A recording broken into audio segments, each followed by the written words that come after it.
Bien, muy buenos días, tengan todos ustedes. Soy Francisco López Jiménez, cardiólogo de la Clínica Mayo, y en esta ocasión les voy a hablar acerca de los avances recientes en cardiología. Sin duda alguna, la cardiología es el área de la medicina clínica donde más avances en terapéutica y en diagnóstico ocurren cada año.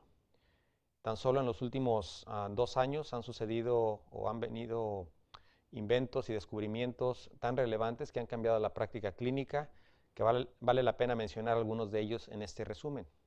En los próximos 40 minutos, más o menos, voy a resumir algunos de los avances más significativos en la práctica cardiovascular. Yo sé que muchos de ustedes están familiarizados con algunas o todas de estas cosas, pero es un resumen global para dar una visión general de los avances cardiológicos. Y para ello vamos a comenzar con una revisión general de lo que es la disección espontánea de la arteria coronaria.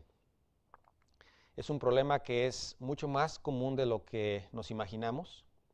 Lo estamos viendo cada vez más y más, y entre más se reconozca su existencia, mucho más fácil ha de ser su diagnóstico y reconocimiento. Y por lo tanto se espera que su incidencia va a ser mayor, solamente porque se va a reconocer ya más fácil en los próximos años.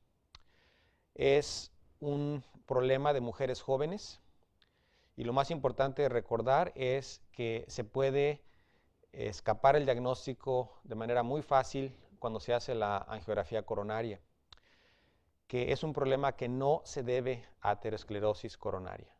Y como decía anteriormente, es un problema de mujeres jóvenes sin factores de riesgo, y que es crucial el que se diagnostique de manera temprana porque las implicaciones terapéuticas son muy importantes. Por ejemplo, en esos pacientes el tratamiento médico es preferible que el tratamiento invasivo. Y las estatinas y algunos otros medicamentos que se utilizan generalmente en pacientes coronarios están o contraindicados o por lo menos no se recomienda que se usen, ya que el manejo de la disección espontánea desafía las guías de manejo contemporáneas. En esta fotografía podemos ver cómo la naturaleza de la disección es completamente diferente cuando se compara la disección de una placa aterosclerosa con la disección espontánea de la arteria coronaria, donde es una disección más general, es una ruptura bien discreta y no existe el engrosamiento que se ve en las lesiones aterosclerosas. En un estudio que hicimos en la Clínica Mayo, que incluyó 87 pacientes, encontramos lo siguiente, que en ningún caso había aterosclerosis coronaria y no había ateroma, y en ninguno de los casos había enfermedad coronaria previa. El diagnóstico se hizo en todos los casos por medios invasivos y se encontró un flap o disección con el ultrasonido intracoronario o con la angiografía. Y en la mayor parte de ellos se encontró un hematoma intramural. Se ha demostrado que en una parte considerable o en un porcentaje considerable de estos pacientes existe displasia fibromuscular, que si bien existe también en las arterias coronarias, es una fibrodisplasia que se encuentra en otros lechos vasculares. Los más comunes son los carotidios y los ilíacos. En varios estudios se ha demostrado que hasta en 2/3 partes de los pacientes existe displasia fibromuscular. Aquí se puede ver la displasia fibromuscular en la ilíaca. Okay. En esta diapositiva podemos ver la displasia fibromuscular en la ilíaca, cómo se ven estas alteraciones en el contorno de la arteria, que no son normales en una mujer de 30 o 35 años.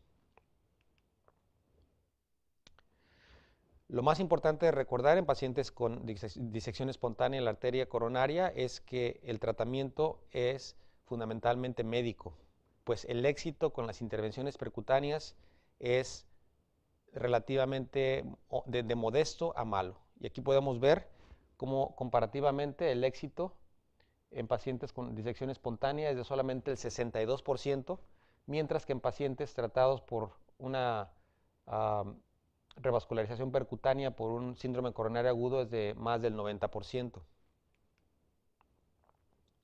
También se ha encontrado que los resultados de la angioplastia con stent en pacientes con disección espontánea no causan la misma mejoría en el flujo TIMI de la arteria coronaria. Y el pronóstico en las mujeres que sufren de disección coronaria es peor que en los pacientes que sufren de un evento coronario agudo. Hablemos ahora acerca de los nuevos avances en la prevención de la embolia cerebral relacionada a fibrilación auricular. Esto es una cosa que está cambiando de manera muy rápida y ha cambiado en los últimos 3 o 4 años gracias al advenimiento de nuevas terapias anticoagulantes. La predicción de riesgo de embolia cerebral en pacientes con fibrilación auricular se basa fundamentalmente en el score del CHATS. Y el score del CHATS se basa en esos factores listados aquí, que incluyen insuficiencia cardíaca, hipertensión, edad, diabetes, historia de embolia o de eventos transitorios isquémicos. Es una herramienta muy simple, muy útil, y nos dice que cuando el score es cuando el score es de 0, el riesgo de embolia es muy bajo y por lo tanto no se garantiza el tratamiento con anticoagulantes. Cuando el score es de 2 o más, es cuando se indica el uso de anticoagulantes orales, mientras que en pacientes que tienen un score de 1, el uso depende de otros factores clínicos donde se tiene que balancear el riesgo-beneficio de los anticoagulantes. Existe otro score que se llama el CHATS vascular, que es un poco más complicado, más sofisticado y que también nos ayuda a estratificar el riesgo de acuerdo al número de puntos que se tengan con cada uno de estos factores. Lo que esas herramientas clínicas nos han demostrado es que cuando el score es de 2 o más, el riesgo de embolia cerebral es muy considerable, arriba de 4%, y por lo tanto garantiza el uso de anticoagulantes orales, mientras que cuando el score es de 0, el riesgo es muy similar que el de pacientes que no tienen fibrilación auricular y por lo tanto el uso de anticoagulantes orales no está indicado. Ahora, hay muchísima información relacionada a anticoagulantes orales y aquí lo voy a resumir en una sola diapositiva. Hablemos del dabigatran. Es un medicamento que su target es la trombina. Hay 3 dosis diferentes, depende del país donde se encuentre. Y el efecto en resultados clínicos es el siguiente. Cuando se utilizan dosis de 150, parece ser que es mejor para reducir la tasa de embolias comparado con cumadina. En dosis de 110 miligramos es similar. El riesgo de sangrado es menor y el riesgo de hemorragia intracraneal es menor comparado con cumadina. El rivaroxaban es otro medicamento, este se enfoca en el factor 10A, hay una sola dosis y los resultados clínicos de estudios randomizados demuestran que es similar en cuestión de prevención de embolia comparado con cumadina. El riesgo de sangrado es menor, tanto sangrado de cualquier fuente como sangrado intracerebral. Y finalmente, el apixivan, que es otro medicamento que se enfoca en el factor 10A. Hay una sola dosis de 5 miligramos y los ensayos clínicos controlados han demostrado que es superior para prevenir embolias cerebrales y el riesgo de sangrado es menor. Aquí lo importante de recordar es de que con los 3 medicamentos el riesgo de hemorragia intracraneal es menor y que comparativamente con cumadina la efectividad para prevenir embolia cerebral es o similar o mejor. ¿Quién es candidato para alguno de estos tratamientos nuevos de prevención de embolia? Bueno, lo más común serían pacientes recientemente diagnosticados con fibrilación auricular que no han tomado cumadina y que están dispuestos a tomar este medicamento nuevo. No se recomienda en pacientes que son ancianos mayores de 75 años, no se recomienda en pacientes que no han sido adherentes a su tratamiento y no se recomienda en pacientes que tengan alteraciones de la función renal.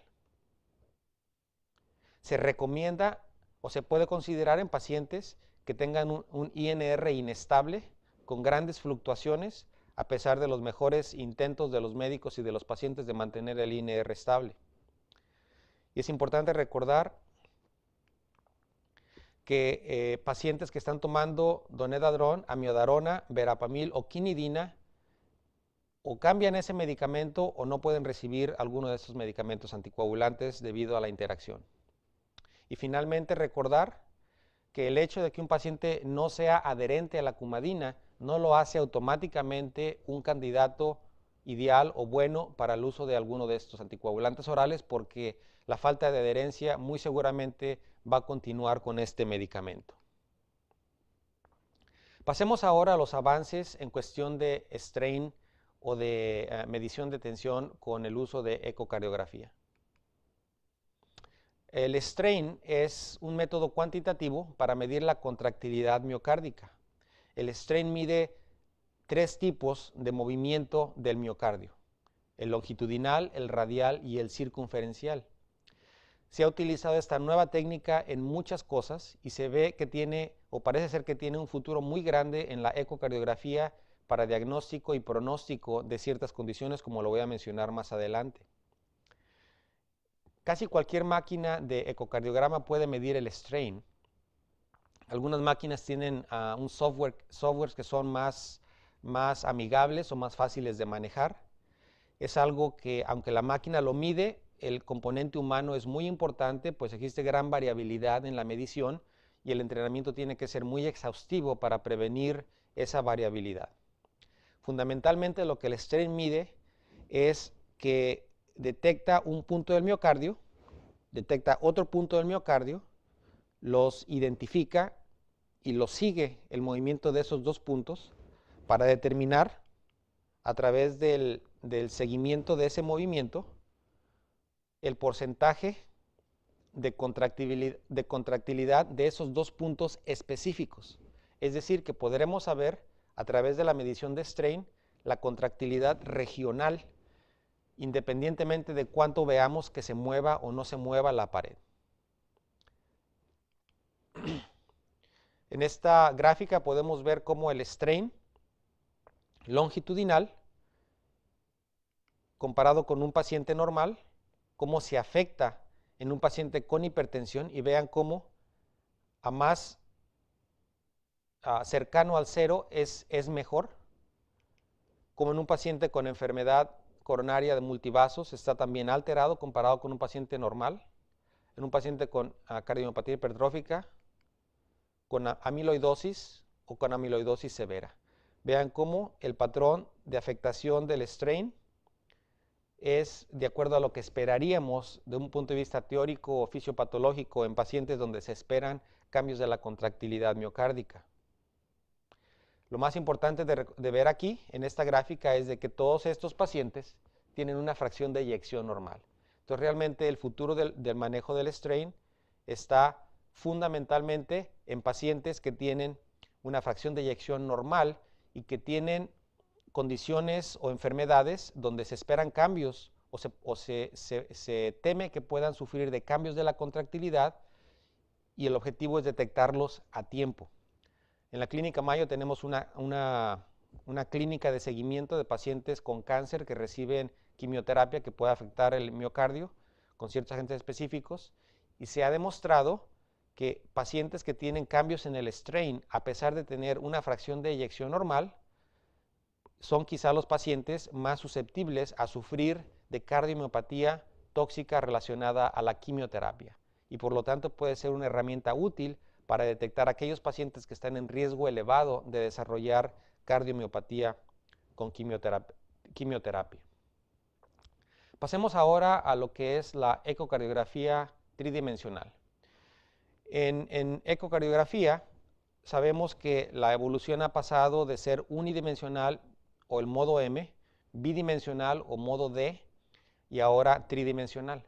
La ecocardiografía tridimensional ha evolucionado de manera significativa en los últimos 15 años y ha pasado de ser una técnica laboriosa que tomaba más de una hora el que se tomaran las imágenes y la computadora las juntara, a un método que ahora es ya en tiempo real.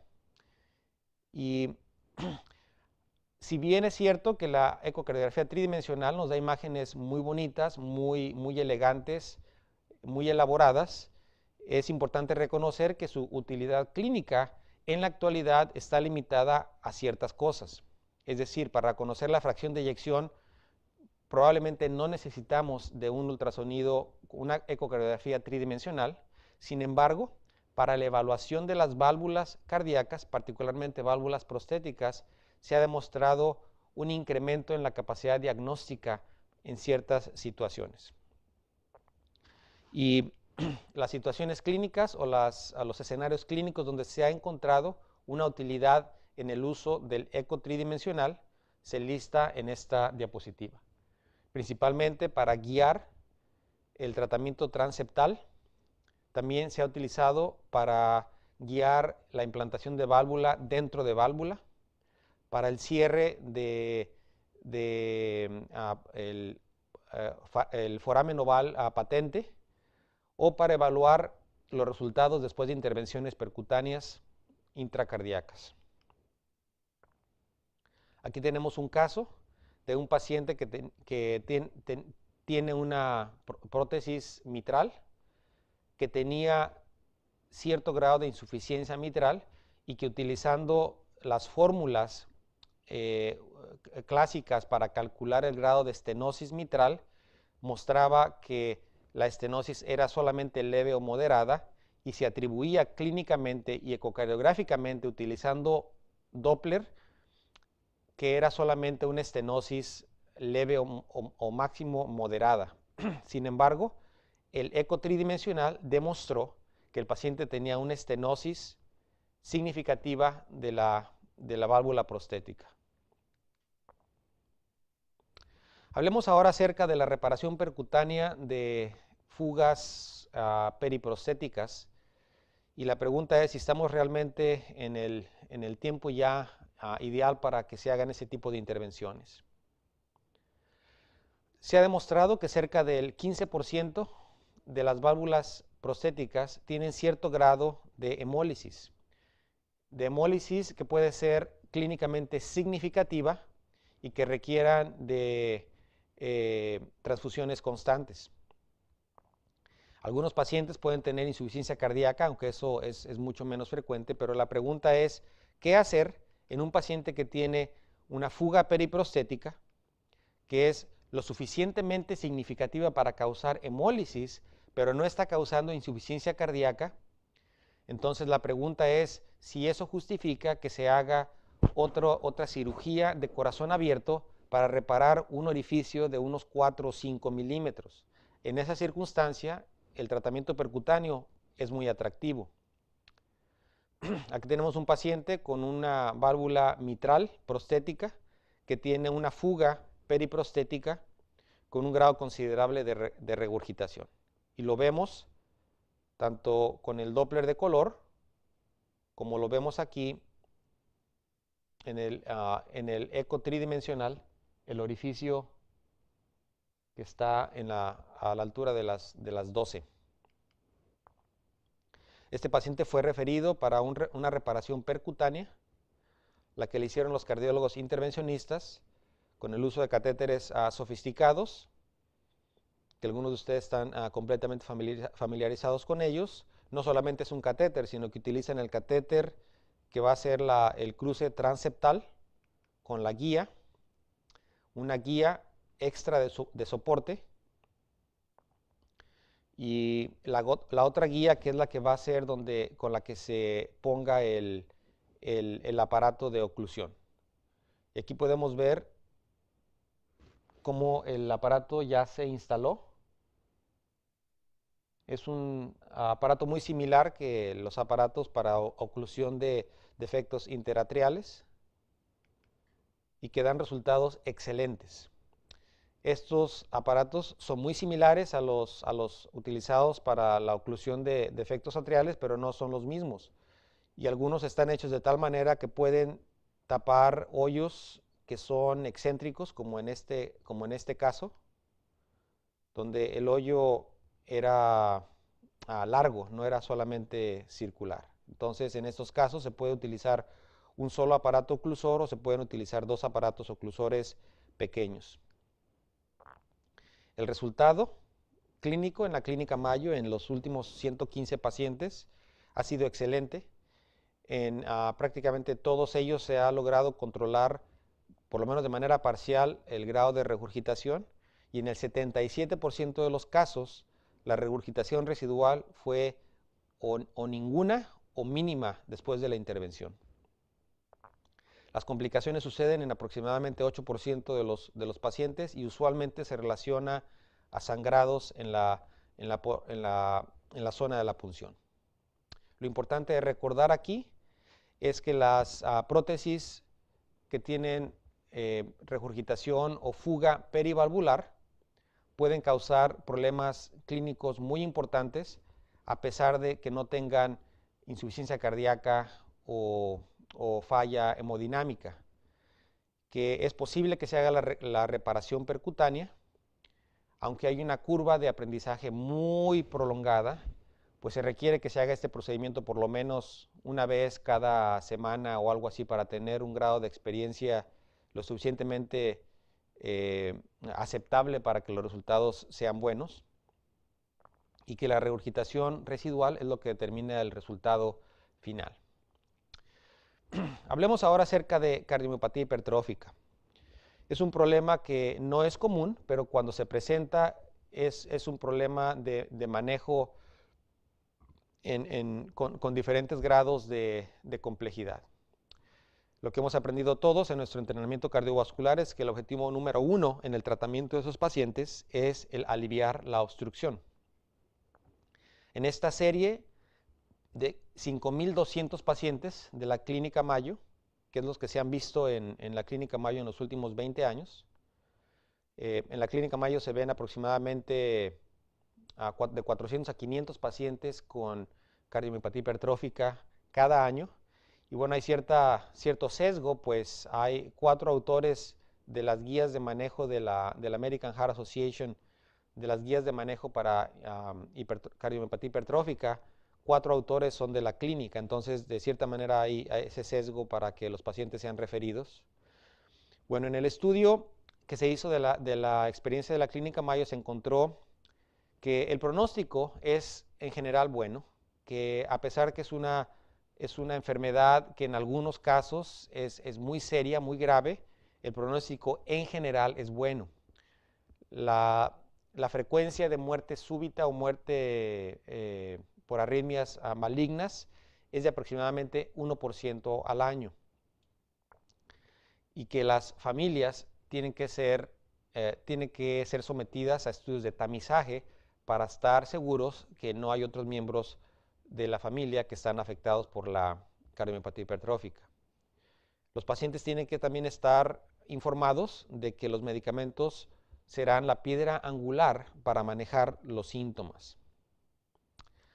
Una de las cosas básicas que aprendemos en el manejo de la cardiomiopatía hipertrófica es que lo más importante es disminuir la obstrucción. Y para eso, lo que aprendemos siempre es que tenemos que evitar los inotrópicos positivos, tenemos que evitar medicamentos que son puramente vasodilatadores y tenemos que evitar dosis demasiado altas de diuréticos. Aprendemos también que lo importante es disminuir la contractilidad, y de manera teórica sabemos que sería importante incrementar las resistencias para de esa manera reducir el gradiente e incrementar el volumen vascular.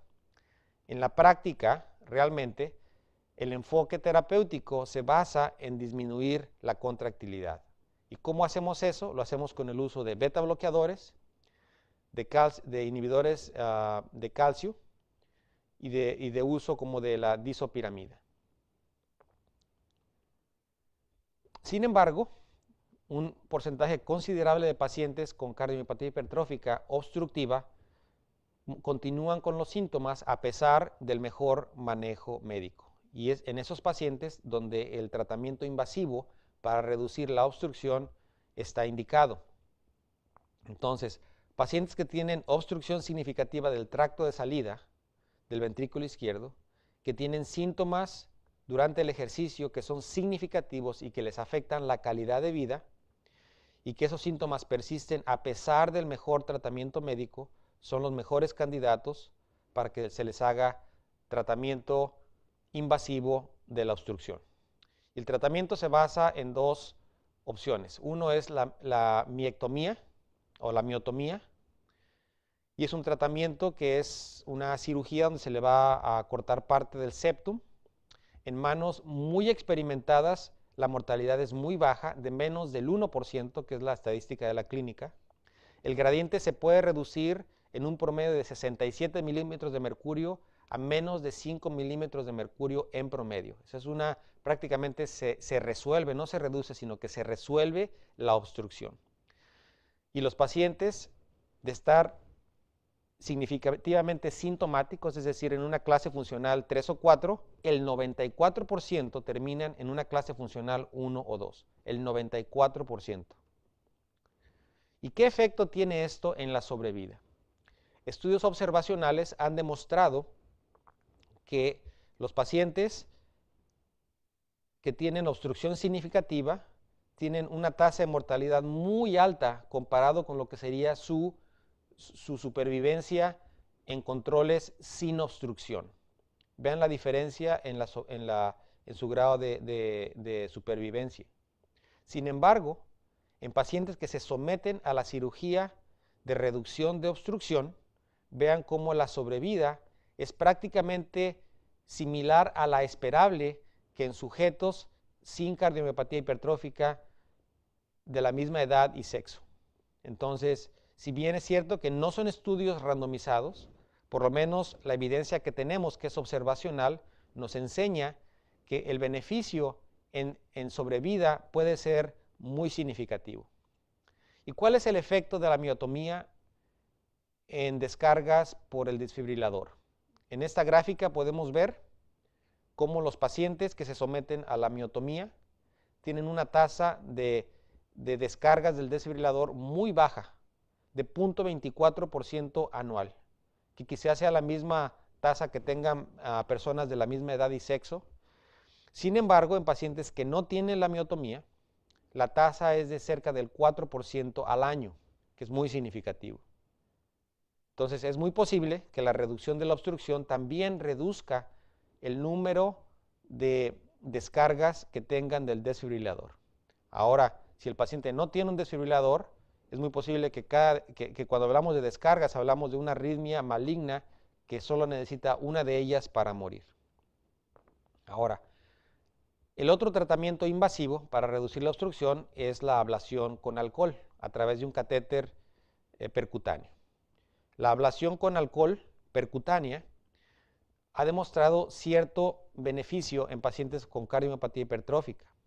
En este resumen de toda la evidencia con 19 estudios y cerca de 1000 pacientes, se demostró que el gradiente se puede reducir de 63 milímetros de mercurio a un promedio de 14 milímetros de mercurio. Comparen esto con la miotomía, donde la reducción del gradiente era tan significativa que prácticamente los pacientes terminaban con nada de obstrucción. El beneficio en cuestión de clase funcional también es significativo con la ablación con alcohol, no tan impresionante como la miotomía, pero quizá significativo para el paciente, y se reduce en un promedio de una clase funcional de 2 a 3 a una clase funcional de 1 a 2. Las complicaciones suceden en cerca del 20% y se relacionan al hecho de que la ablación con alcohol lo que produce es un infarto en la porción septal, que es lo que hace que esa porción del septo se haga más delgado. Entonces, las complicaciones se relacionan no solo a lo que es el cateterismo y a la posibilidad de hemorragias por la punción del catéter, sino también a la incidencia de arritmias, de perforaciones y de otras complicaciones mecánicas o hemodinámicas relacionadas a la ablación. En esa se incluye también perforación o ruptura del septo interventricular relacionada a una ablación excesiva del septo. La mortalidad es cerca del 2%. Comparando la ablación con alcohol con la miotomía, encontramos que la probabilidad de que un paciente esté libre de síntomas de insuficiencia cardíaca al seguimiento, la probabilidad de que esté libre de síntomas es mucho mejor en los pacientes que tienen miotomía comparado con los pacientes que tienen ablación. Aunque es importante recalcar que los resultados con ablación no son nada malos. Ahora, ¿qué sabemos acerca de la regeneración cardíaca con células madre? Bueno, de esto se ha escuchado mucho en los últimos 5 años. El concepto básico es de que un problema cardíaco puede ser curado o resuelto a través de terapia celular. Ha habido mucha cobertura de los medios y las expectativas o las esperanzas de que esto sea la panacea son muy grandes. El arsenal de la medicina regenerativa es inmenso. Se han utilizado células embrionarias, células progenitoras de adulto, hasta células cardíacas. Los métodos de infusión son muchos. Hay infusión a través periférica, infusión cardíaca directa, inyección miocárdica, y tenemos muchas otras, tal como lo ven ahí. Los ensayos clínicos controlados en los últimos años han sido numerosos, pero el número de pacientes incluidos ha sido muy escaso. Comparen esto con otros ensayos clínicos controlados en cardiología. Aquí tenemos 40 ensayos clínicos controlados desde el 2001 con solamente 1000 pacientes. Se ha investigado en pacientes con infarto, con eventos isquémicos agudos, con o sin infarto, y en pacientes con cardiomiopatía.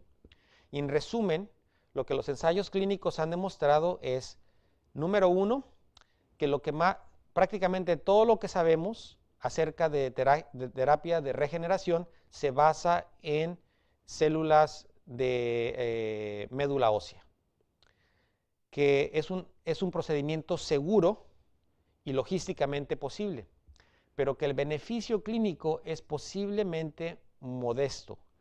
Y lo que se ha encontrado es de que la mejoría en la fracción de eyección es de menos del 10%. Sin embargo, esto sigue avanzando y se sabe que parte del problema es de que los ensayos clínicos han utilizado diferentes maneras de definir éxito. No se sabe con ciencia cierta cuál es la dosis exacta de células madre, y se ha visto que quizá el tiempo en el que se infunde o se inyecta las células es quizá uno de los factores más importantes, pues se ha visto que en ensayos clínicos donde la infusión es durante los primeros 4 días después de un evento, prácticamente no hay ningún beneficio, mientras que estudios que han hecho la infusión de 4 a 8 días son los que han demostrado mejor efecto en la fracción de eyección. No sabemos todavía el efecto a largo plazo y no existe a la fecha una manera contundente de demostrar de qué manera las células realmente causan la mejoría en la fracción de eyección. En este ejemplo, en un estudio en corazones de ratas, podemos ver cómo al hacerse una ligadura de la descendente anterior en el corazón de la rata, los resultados en una rata tratada con células mesenquimatosas, sin células mesenquimatosas y en otra con células mesenquimatosas, ambos donde se liga la descendente anterior, vean cómo en los no tratados sucede lo que era esperable, que era un infarto de toda la pared anterior, mientras que en los que recibieron células mesenquimatosas, poco después de que se generó el infarto, prácticamente no hubo infarto y una regeneración total de lo que era la porción que se esperaba fuera infartada. Ahora, la terapia regenerativa no solamente se limita a lo que es cardiopatía isquémica.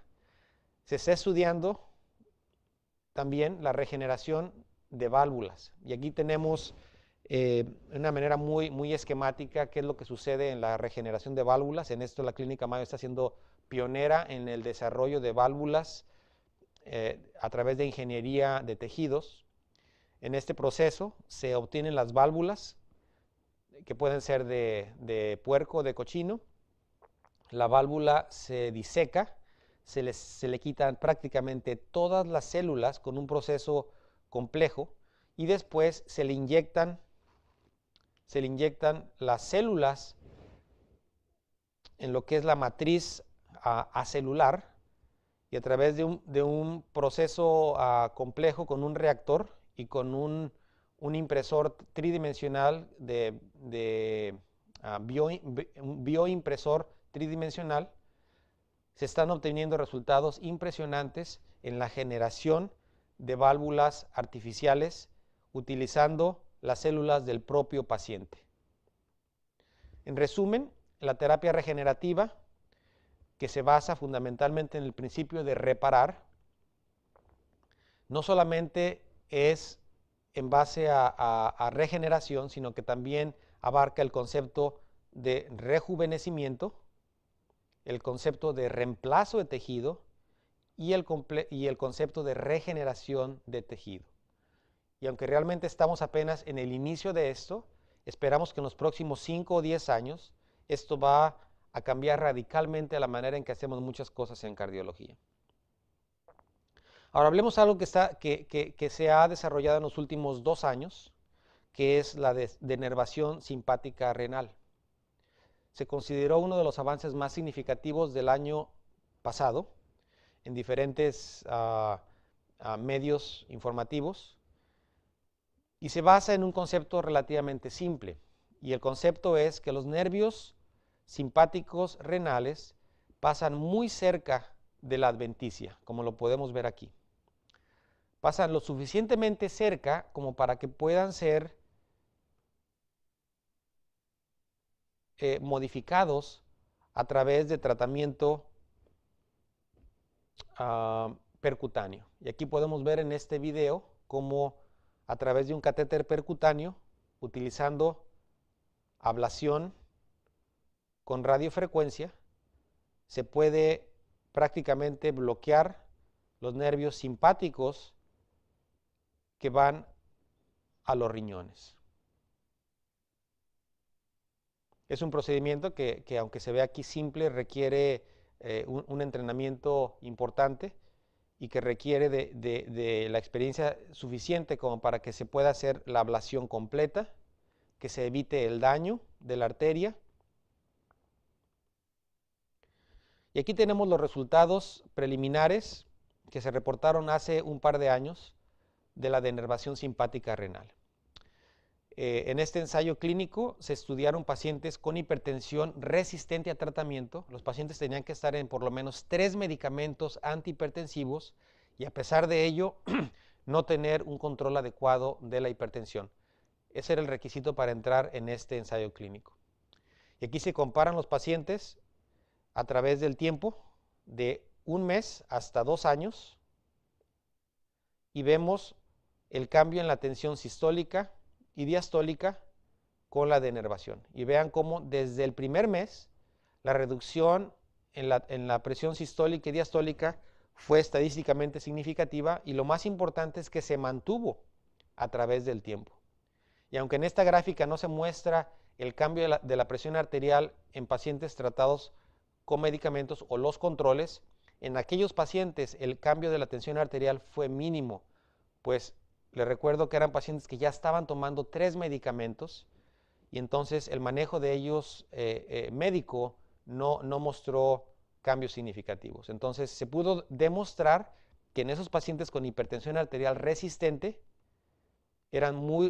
respondían muy bien a la denervación simpática. Ahora, ¿cómo funciona esto de la denervación simpática? Bueno, es algo que es relativamente esperable. Sabemos todos que el tono simpático aumenta, aumenta la liberación de renina, aumenta la retención de sodio y también disminuye el flujo renal y por lo tanto perpetúa la hipertensión. Mientras que al cortar los nervios simpáticos aferentes, esos son los 3 mecanismos principales por los que la tensión arterial se va a reducir al bloquear los nervios simpáticos que van al riñón.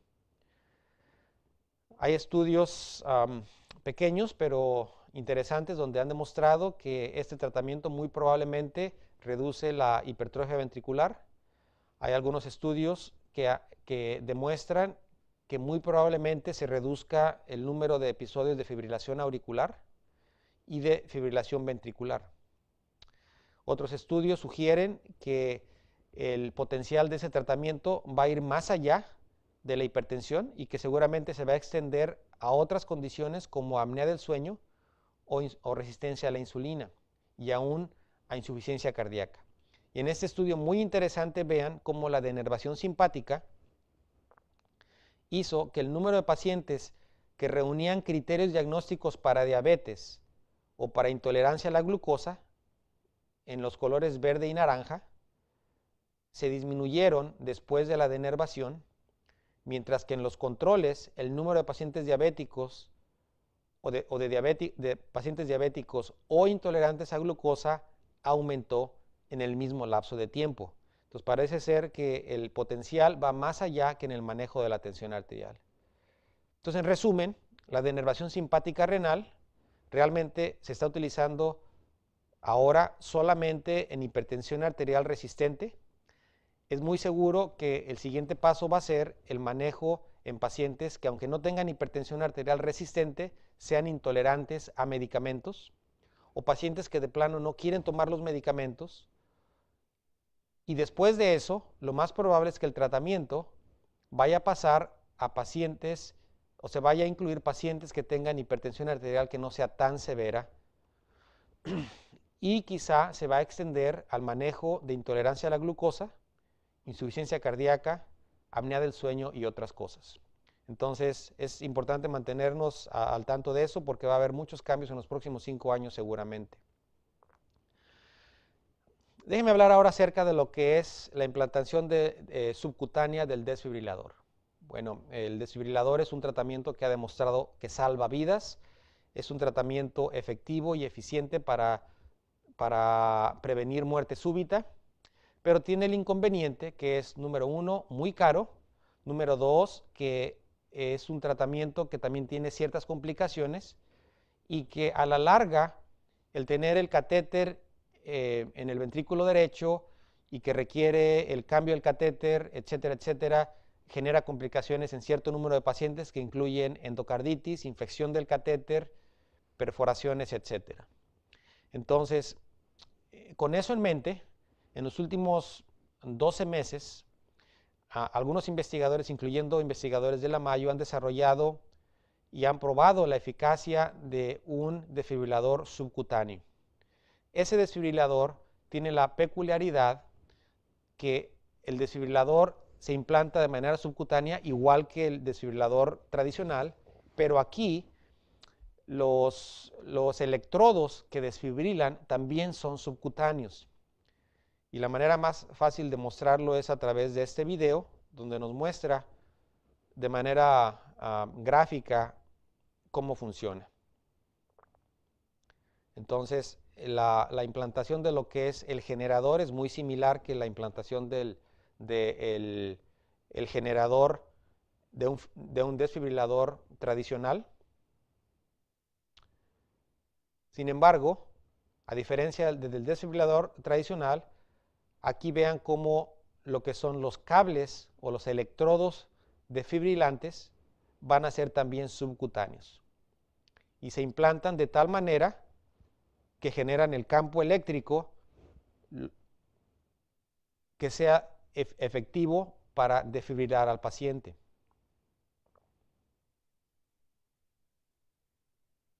Es un procedimiento relativamente sencillo, ciertamente más sencillo aún que la implantación de un desfibrilador tradicional.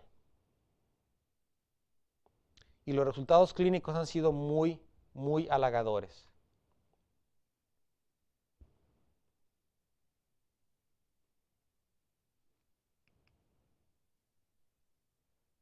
Eso es como queda el paciente después de la implantación. Y las cosas por recordar acerca del desfibrilador que es totalmente subcutáneo es que no tiene electrodos intravasculares y por lo tanto no hay riesgo de infección, no hay riesgo de daño valvular, no hay riesgo de trombosis y es particularmente relevante para pacientes que tienen problemas de acceso vascular. Las limitantes o los inconvenientes es de que la capacidad de marcapaso es muy limitada, sí la tienen, pero es muy limitada. Entonces no es un tratamiento que vaya a poder administrar marcapaso permanente. Tampoco ofrece la alternativa de eliminar las arritmias a través de marcapaso rápido y también que no tiene la capacidad de resincronizar el corazón. Entonces, en ciertos pacientes, este desfibrilador será quizá una buena alternativa, pero no en todos. Y ya casi para terminar, quisiera hablar acerca de lo que es el reemplazo valvular aórtico. Es muy sabido que la estenosis aórtica es una enfermedad muy seria.